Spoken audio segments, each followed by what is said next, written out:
Hey, it's Cam with the West Central Montana Avalanche Center. We're on a north-facing slope today in the Bitterroot, about 7,800 feet.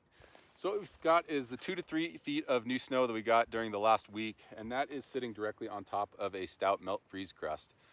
Moving the rest of the way down the snowpack, we do have 2 more melt freeze crusts. These crusts are thinner and don't have the same poor snowpack structure that we see around this top crust.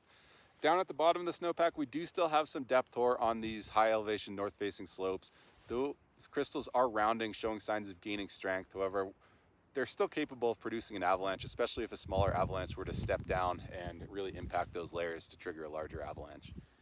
So as we come back to this top crust, directly below it, we have a layer of faceted snow or weak sugary crystals.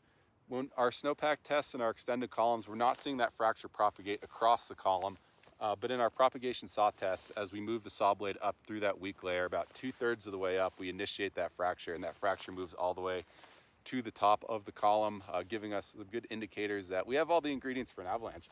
We've got a 2 to 3 foot slab, we've got a weak layer, now we just need a trigger. So avoid these slopes where we find this weak snow around this crust. The distribution of that can be harder to really nail down because of how the crust wraps around the whole compass at any given elevation. So really we're going to say that right now I'm suspicious of anywhere except for the windward slopes that are fully stripped off and there is no slab above it. Anywhere where we have a foot or more of snow on top of this melt freeze crust, I'd be suspicious that the potential to trigger an avalanche. So to identify that, dig down and you'll find this crust, and then right below it you'll really be able to just drag your finger through and find these weak sugary crystals. Additionally, if you're just moving around the mountains and you're hearing collapses, you're feeling that snow settle underneath your feet, that's a good indicator that you're kind of in that elevation band with this avalanche potential. So the rest of the day today, we're going to kind of shift to some more mid-elevation slopes and look at if we can really start to track the distribution of that melt freeze crust as we move down in elevation.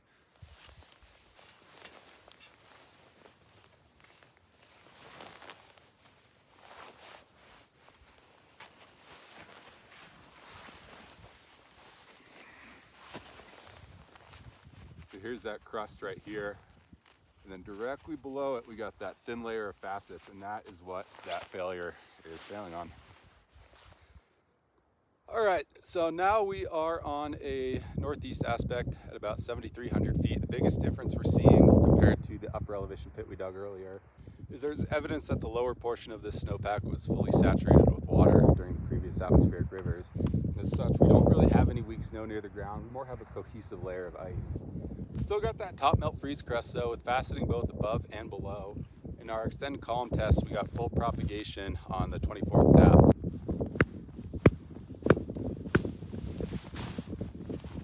So the 4th tap from the shoulder, giving us a good indicator that this problem is really in place all the way down to below 7,000 feet.